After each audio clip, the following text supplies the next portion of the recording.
Assalamualaikum warahmatullahi wabarakatuh. Universitas di Kubang Semarang atau biasa dikenal dengan Unisbank adalah entrepreneur university berbasis teknologi informasi dan komputer yang terletak di pusat kota Semarang. Unisbank memiliki dua kampus, yaitu Kampus Muges yang berada di Jalan Tri Lombajuang nomor 1 Semarang dan Kampus Kendeng yang saya tempati ini berada di Jalan Kendeng 5, Badan Ngisor, Kecamatan Semarang Selatan, Jawa Tengah. Unisbank terakreditasi B yang terdiri dari beberapa fakultas, di antaranya ada Fakultas Teknik Informasi yang mencakup D3 Manajemen Informatika akreditasi B, S1 Teknik Informatika akreditasi B, S1 Sistem Informasi akreditasi B, D3 Teknik Komputer akreditasi C. Ada Fakultas Ekonomika dan Bisnis yang mencakup S1 Manajemen akreditasi A, S1 Akuntansi akreditasi A, Pendidikan Profesi akreditasi B, D3 Keuangan dan Perbankan akreditasi A, D3 Akuntansi akreditasi B.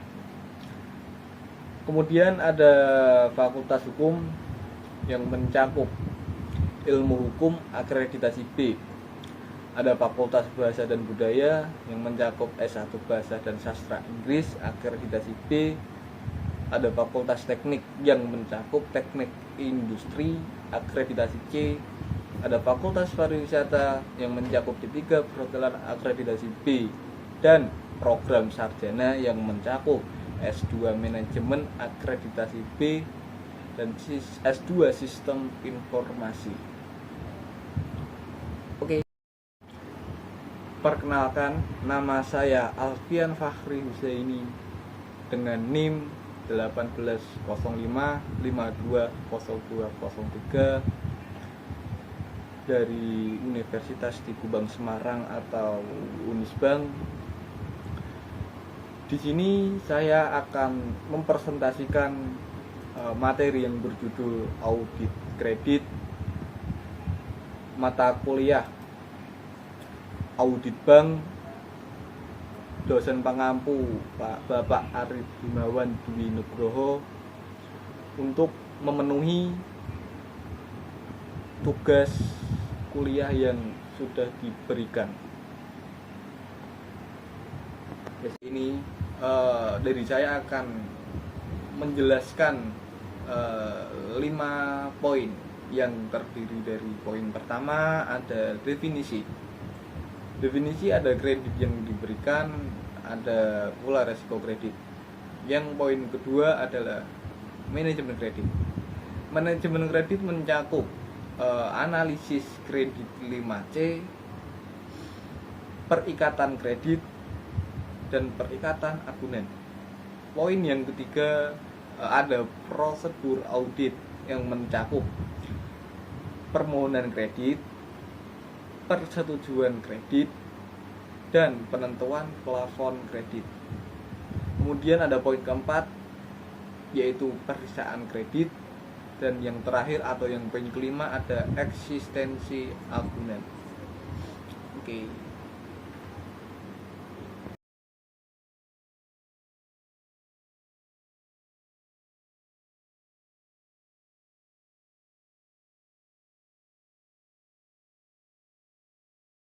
Yang pertama ada kredit ya. Definisi atau pengertian kredit yang diberikan. Kredit yang diberikan adalah penyediaan uang atau tagihan yang dapat dipersamakan dengan itu berdasarkan persetujuan atau kesepakatan pinjam meminjam antara bank dengan pihak lain yang mewajibkan pihak pihak meminjam untuk melunasi hutangnya setelah jangka waktu tertentu dengan jumlah bunga, imbalan, atau pembagian hasil keuntungan. Termasuk dalam pengertian kredit yang diberikan adalah kredit dalam rangka pembayaran bersama dan kredit dalam proses penyelamatan. Berbagai jenis produk dan kredit yang diberikan menjadikan bank sangat bervariasi dalam pengolahannya, pemahaman terhadap bentuk produk, dan tata cara pengelolaan termasuk pengadministrasiannya menjadi suatu keharusan bagi para audit intern. Oke. Selanjutnya ada risiko. Pengertian risiko kredit adalah suatu risiko kerugian yang disebabkan oleh ketidakmampuan dari debitur atas kewajiban pembayaran utangnya, baik utang pokok maupun bunganya ataupun keduanya, termasuk risiko kredit akibat kegagalan debitur, risiko konsentrasi kredit, counterparty credit risk, dan settlement risk, sejauh mana kemungkinan terjadinya. Dengan demikian, keputusan yang disampaikan kepada nasabah sudah mencakup penghitungan risiko. Kemudian ada resiko dalam melakukan pengelolaan kredit menanggung adalah sebagai berikut. Ada yang pertama resiko keuangan, yang kedua resiko yuridis, yang ketiga ada resiko reputasi. Oke deh. Pertama ada resiko keuangan atau resiko finansial. Antara lain, yang pertama, tidak kembalinya kredit yang diberikan baik berupa pokok ataupun bunganya. Hal ini bisa terjadi karena berbagai hal, misalnya karena kelalaian bank, etikat buruk nasabah, dan sebab-sebab di luar jangkauan seperti kebijakan pemerintah atau bencana alam. Yang kedua, kerugian yang diakibatkan oleh tidak ada kebijakan kredit atau ketidakpatuhan kepada kebijakan yang telah ditetapkan. Yang ketiga, terkonsentrasinya kredit pada pihak tertentu dan informasi yang tidak akurat atau tidak lengkap sehingga resiko kredit semakin besar. Yang keempat, hilangnya pendapatan karena kesalahan data, analisis, dan proses sehingga keputusan kredit menjadi salah. Yang kelima, adanya penalti, denda, atau sanksi lainnya dari Bank Indonesia ataupun instansi yang berwenang karena ketidakpatuhan kepada peraturan yang berlaku. Yang keenam, kerugian akibat tindakan pihak luar berupa pemalsuan akte-akte pendirian perusahaan, pelaporan keuangan oleh debitur, jaminan palsu, atau penyalahgunaan jaminan oleh debitur. Yang ketujuh, kerugian akibat tindakan pihak intern, misalnya berupa penyalahgunaan pembayaran dari debitur, penyalahgunaan jaminan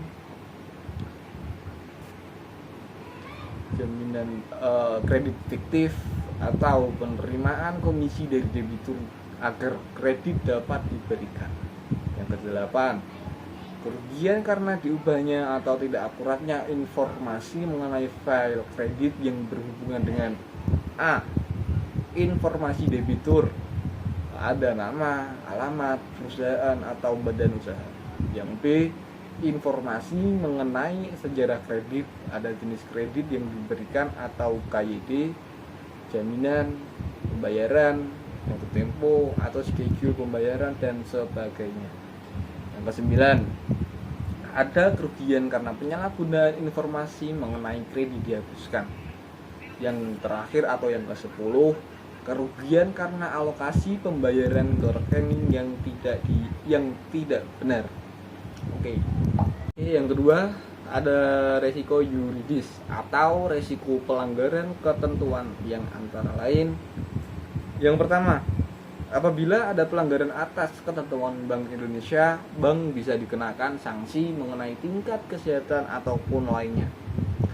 Yang kedua, apabila bank dengan sengaja tidak melaporkan kondisi perkreditan yang sebenarnya kepada Bank Indonesia, dapat dikenakan hukuman kurungan ataupun denda. Yang ketiga, tuntutan dari para pihak yang merasa dirugikan bila terjadi kesalahan dalam pengelolaan kredit oleh bank. Hal ini biasanya disebabkan oleh tidak profesionalnya bank dalam melakukan pengelolaan kreditnya. Yang keempat, atau yang terakhir ya, bocornya informasi mengenai kredit nasabah kepada pihak yang tidak berhak, yang merupakan pelanggaran ketentuan rahasia bank dan dapat mengakibatkan tuntutan hukum. Ada resiko citra atau resiko reputasi. Yang pertama, pengelolaan kredit yang tidak tepat waktu dan tidak sesuai dengan kebutuhan usaha nasabah. Seringkali nasabah membutuhkan pembiayaan pada periode waktu tertentu, tapi bank lambat dalam memberikan keputusannya. Hal ini sangat mengganggu keberhasilan peluang bisnis nasabah. Kesalahan-kesalahan administratif dalam pengelolaan kredit yang mencerminkan tidak profesionalnya penanganan kredit. Misalnya, kesalahan dalam pengisian tingkat suku bunga dan pembebanannya atau yang lainnya. Bahkan mungkin terjadi kesalahan administratif yang sangat mengganggu seperti penulisan nama nasabah, nama perusahaan, dan agunan dalam akad kredit. Yang ketiga, bank tidak berperan sebagai konsultan nasabah. Dalam pengelolaan kredit, bank seharusnya bisa berperan sebagai konsultan nasabahnya. Namun, seringkali ditemukan bank justru bertindak pada saat kondisi nasabah sudah dalam kondisi kritis dengan tujuan melakukan langkah-langkah drastis seperti menjual jaminan dan likuidasi. Padahal persoalan nasabah seharusnya bisa ditangani secara dini. Yang keempat atau yang terakhir, ketidakmampuan bank memantau usaha nasabah secara lebih spesifik. Dalam pengelolaan kredit, bila kredit telah diputuskan dan telah berjalan, petugas bank seringkali tidak mampu memantau aktivitas nasabahnya, baik karena nasabah yang ditangani terlalu banyak sehingga terjadi kompleksitas, atau juga bisa terjadi karena kurangnya kemampuan relationship officer bank yang bersangkutan dalam menangani masalah.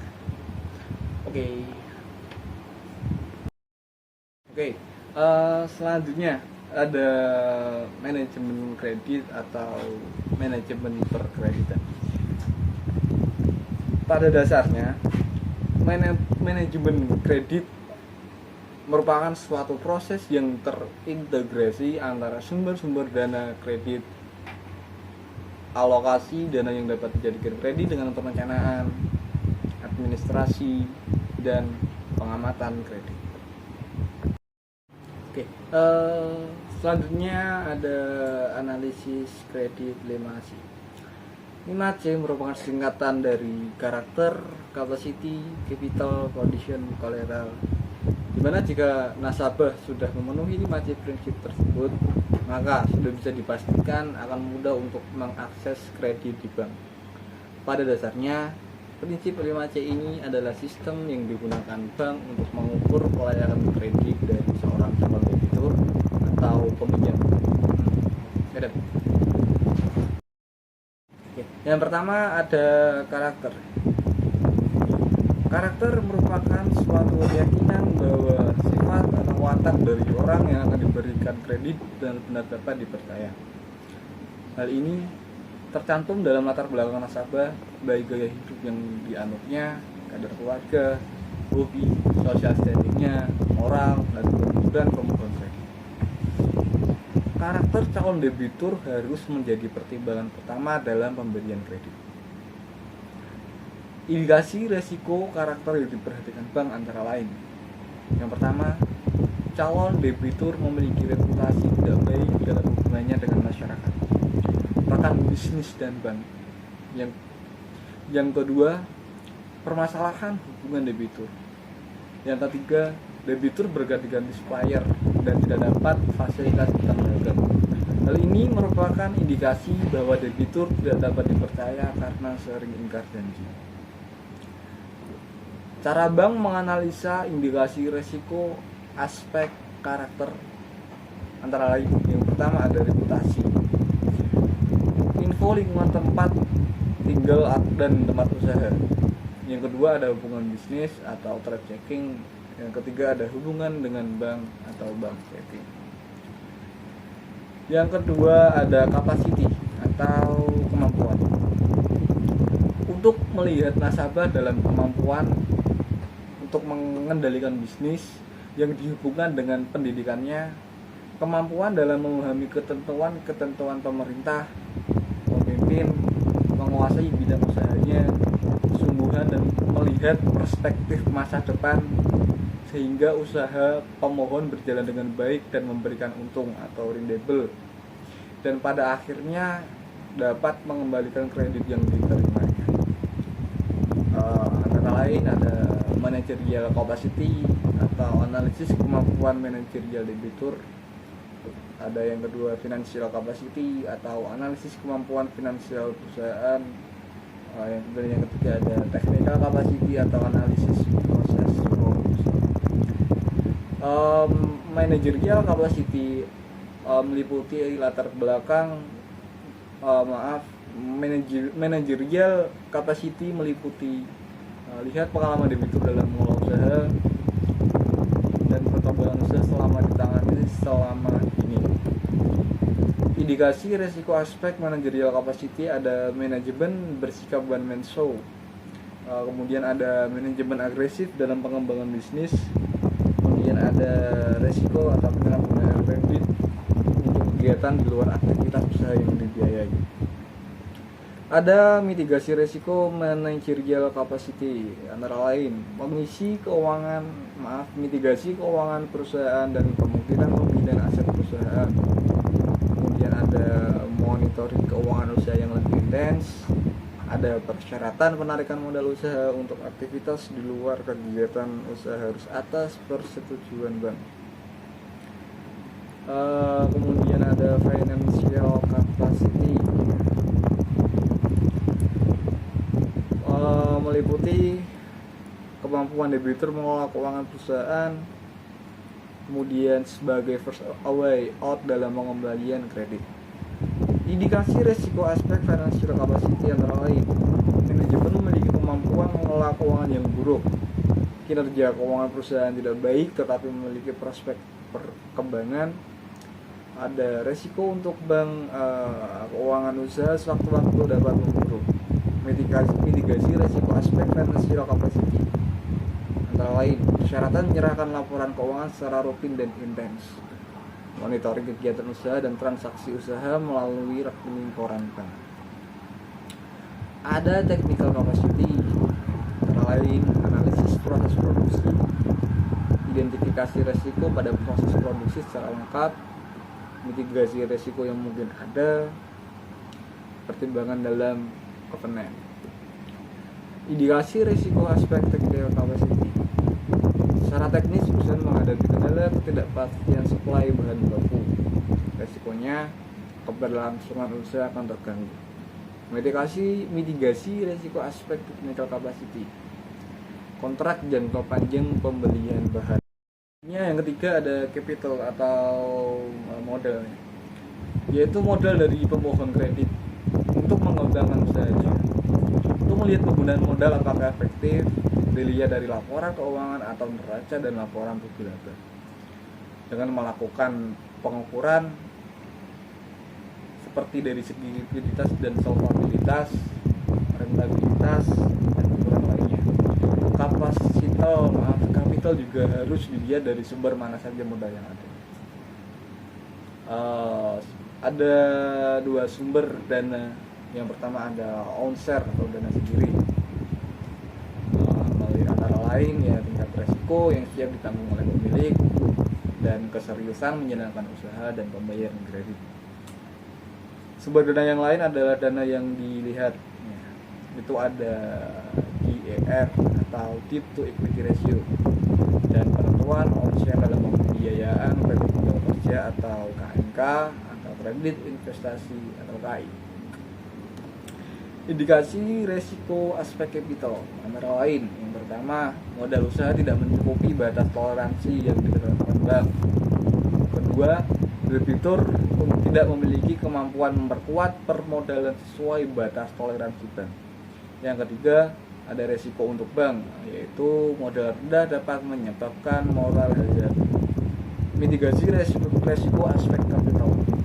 Pertama, ada memastikan keuntungan digunakan untuk memperkuat modal usaha. Yang kedua, ada persyaratan penarikan dividen atau PRIV harus atas seizin bank. Selanjutnya yang keempat ada kolateral atau jaminan. adalah kekayaan yang dapat diikat sebagai jaminan guna kepastian pelunasan di belakang hari. Kalau penerima kredit tidak melunasi hutangnya, jaminan hendaknya melebihi jumlah kredit yang diberikan.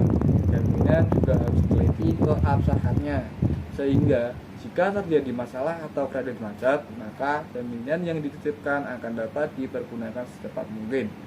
Jaminan tidak hanya berbentuk kebendaan, tetapi juga dapat berbentuk jaminan yang tidak berwujud, seperti jaminan pribadi, letter of warranty, letter of comfort, dan rekomendasi dan avails. Analisis yang meliputi kondisi industri atau makro, kondisi ekonomi atau makro. Tujuannya yang pertama, bersama informasi financial capacity digunakan untuk memprediksi prospek usaha di masa yang akan mendatang. Yang kedua, prediksi resiko kemungkinan gagal bayar. Indikasi risiko aspek condition. Yang pertama, terdapat ketidakpastian ekonomi secara makro, baik karena suku bunga ataupun nilai tukar. Yang kedua, ada persaingan industri sejenis sangat ketat. Ketiga, ada risiko untuk bank, yaitu prospek usaha tertentu. Yang kelima, condition of economic atau kondisi ekonomi, yaitu situasi politik, sosial, ekonomi, budaya yang dapat mempengaruhi keadaan perekonomian pada waktu yang tertentu, di mana kredit diberikan bank kepada pemohon, termasuk prospek usaha dari sektor yang dijalankan. Haruslah prospek usaha yang benar-benar memiliki prospek yang baik, sehingga kemungkinan kredit tersebut bermasalah relatif kecil. Analisisnya, yang pertama, status kepemilikan, atau SHM, ada SHGP, SHP, SHGU, dan lain-lain. Yang kedua, kecukupan nilai agunan. Yang ketiga, bentuk pengikatan. Tujuannya sebagai second layout jika debitur one prestasi. Kemudian secara psikologis mengikat keseriusan debitur menjalankan usaha dan membayar kewajiban kredit. Indikasi resiko aspek kolateral. Yang pertama, nilai agunan tidak mengcover. Yang kedua, nilai agunan menurun karena kerusakan. Yang ketiga, agunan bukan milik calon debitur. Yang keempat, pengikatan agunan bukan peringkat pertama. Risikonya moral hazard. Mitigasi resiko aspek kolateral antara lain kontrol cash flow lebih ketat dan asuransi. Oke, selanjutnya ada perikatan kredit.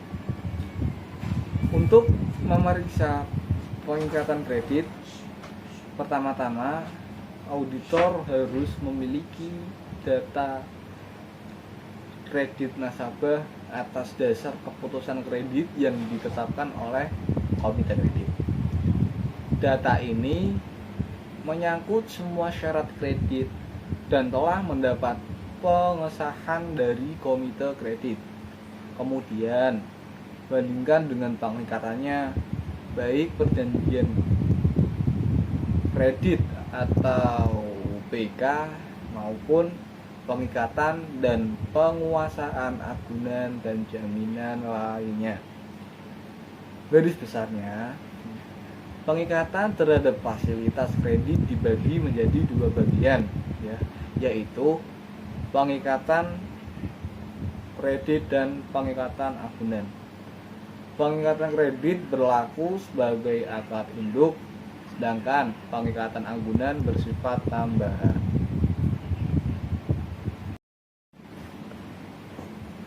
Oke, kemudian ada jenis-jenis pengikatan.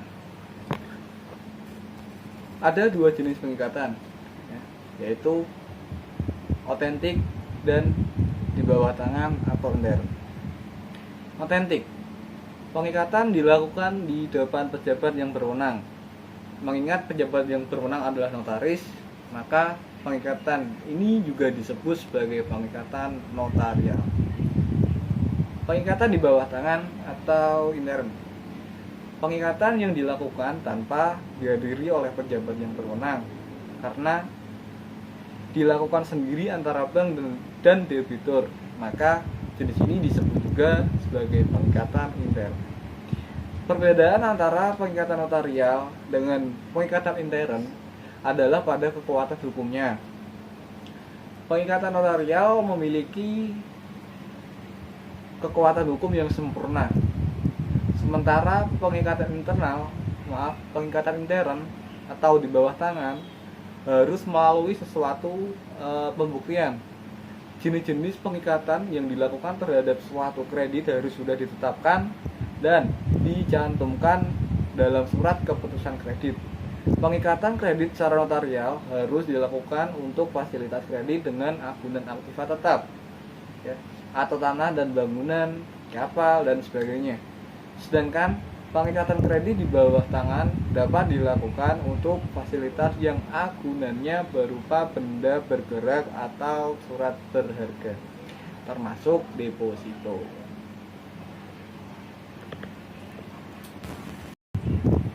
Ada dokumentasi,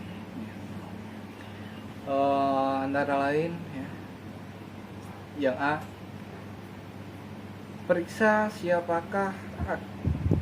apakah akta perjanjian kredit baik internal maupun notarial telah dibuat atas setiap fasilitas kredit, serta asli akta tersebut telah disimpan di file jaminan kredit.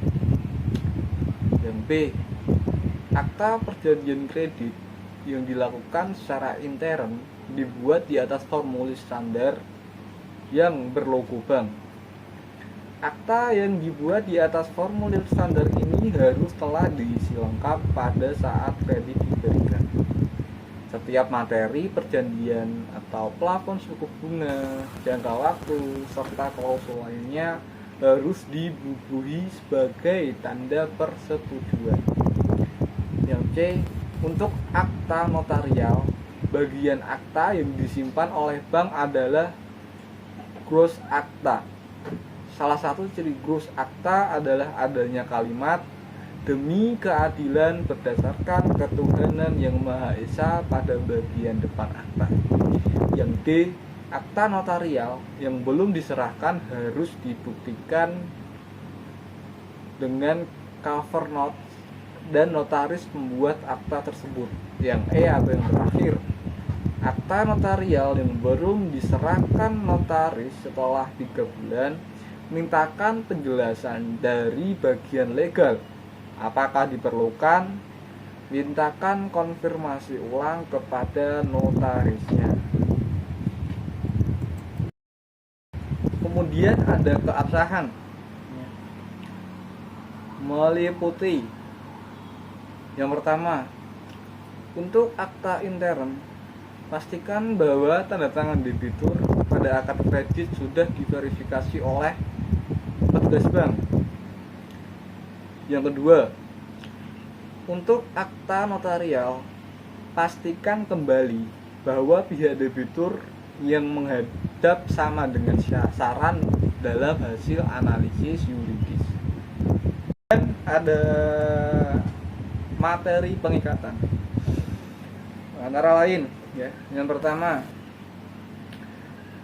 pastikan bahwa seluruh jenis fasilitas kredit yang diberikan telah disebutkan dalam akad kredit. Periksa kembali kesesuaian plafon, jangka waktu, dan syarat-syarat lainnya seperti yang ditentukan dalam surat keputusan kredit.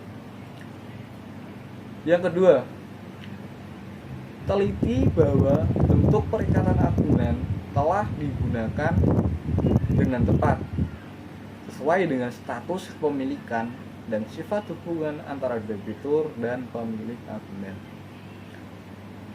Untuk agunan berupa sertifikat tanah, pastikan bahwa suami atau istri pemilik jaminan telah memberikan persetujuan sesuai dengan instruksi Mendagri nomor 594/1493/AGR tanggal 31 Maret 1982 perihal larangan penggunaan hak atas tanah Penerimaan agunan berupa sertifikat tanah melalui surat kuasa menjaminkan tidak diperkenankan atau dihindarkan. Yang ketiga, atau yang terakhir, pastikan bahwa perubahan atau perpanjangan kredit yang diikuti dengan perubahan struktur agunan telah diikat pembaharuan kredit atau novati. Selanjutnya ada perikatan agunan. Kelengkapan surat-surat agunan menjadi tidak berarti apabila tidak dilengkapi dengan perikatan agunan secara lengkap dan benar. Untuk itu, pada tahap ini dilakukan pengujian kebenaran dan kelengkapan pengikatnya. Sebelumnya, harus dipahami bahwa seluruh bentuk perikatan agunan adalah bersifat tambahan. Dengan demikian, kebenaran atau kesempurnaan perikatan agunan menjadi tidak berarti apabila perikatan induknya atau perjanjian kredit atau akad kredit tidak sempurna atau memiliki cacat hukum. Ya, ada antara lain ada permohonan kredit, persetujuan kredit, dan penentuan plafon kredit. Oke, yang pertama ada permohonan kredit yang meliputi pastikan bahwa fasilitas diberikan setelah debitur mengajukan surat permohonan. Yang B, surat permohonan yang asli dari debitur harus disimpan dalam file jaminan kredit. C, surat permohonan harus ada minimal sejak kredit pertama kali diberikan. Kemudian ada persetujuan kredit. Setiap fasilitas yang tercatat dalam neraca harus dilengkapi dengan surat keputusan kredit yang ditandatangani oleh komite kredit secara lengkap. Untuk fasilitas dengan jumlah di atas limit cabang harus ada persetujuan dari kantor pusat, ya. Atau bandingkan plafon kredit dengan wewenang anggota komite kredit, ya. Dan bandingkan dengan tingkat bunga yang dibebankan dengan yang berlaku saat pemberian kredit. Fasilitas kredit berjangka waktu 1 tahun serta keputusan kredit sebaliknya harus ditinjau secara periodik, misalnya 2 bulan sebelum jatuh tempo kredit. Kemudian ada penentuan plafon kredit. Teliti kewajaran plafon yang diberikan kepada debitur. Pastikan bahwa tidak terdapat indikasi atau underfinance atau overfinance yang dapat mempengaruhi usaha debitur. Di samping itu, pastikan juga bahwa pemberian plafon bukan semata-mata memaksimalkan plafon cabang dan menghindari persetujuan kantor pusat atau splitting kredit. Dalam hubungan ini, perhatikan bagaimana perhitungan kredit dalam penetapan plafon dilakukan. Misalnya, yang A, bagaimana rencana usaha atau proyek nasabah, rencana penggunaan kredit dan beberapa keperluan pembayarannya, berapa jumlah pembayaran dana bank yang diperlukan. Yang B, bagaimana sumber dana jangka waktu pelunasannya. C, bagaimana penilaian jumlah jaminan untuk menutup kreditnya. Oke, kemudian ada eksistensi agunan. Kelengkapan surat-surat bukti kepemilikan agunan. Data keputusan kredit menjadi pembanding dan data dalam perjanjian kredit dievaluasi satu dengan yang lainnya, yang kemudian dibandingkan dengan agunan yang dikuasai bank yang bersangkutan. Ada beberapa kriteria dasar yang harus digunakan pada saat memeriksa agunan adalah sebagai berikut. Yang pertama, debitur harus mempunyai hak secara yuridis terhadap agunan tersebut.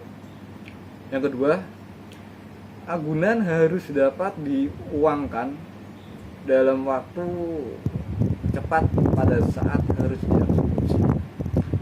Yang ketiga, bank harus mengontrol jaminan tersebut dalam arti bahwa debitur tidak dapat menjualnya tanpa sepengetahuan bank. Yang keempat, kepentingan bank atas agunan tersebut harus dilindungi. Yang kelima, surat atau bukti kepemilikan agunan harus asli. Yang keenam, setiap pengeluaran agunan harus dengan persetujuan dia yang menyetujui pemberian kredit. Yang ketujuh, tanda terima jaminan dan bukti pengeluaran agunan harus ditandatangani oleh dua orang sebagai bukti dual custodian. Nantikan video-video saya selanjutnya. Jangan lupa like, share, and subscribe. Dan semoga video presentasi kali ini bisa bermanfaat. Dan saya mohon maaf apabila ada salah kata dalam presentasi ini. Sekian dari saya. Wassalamualaikum warahmatullahi wabarakatuh.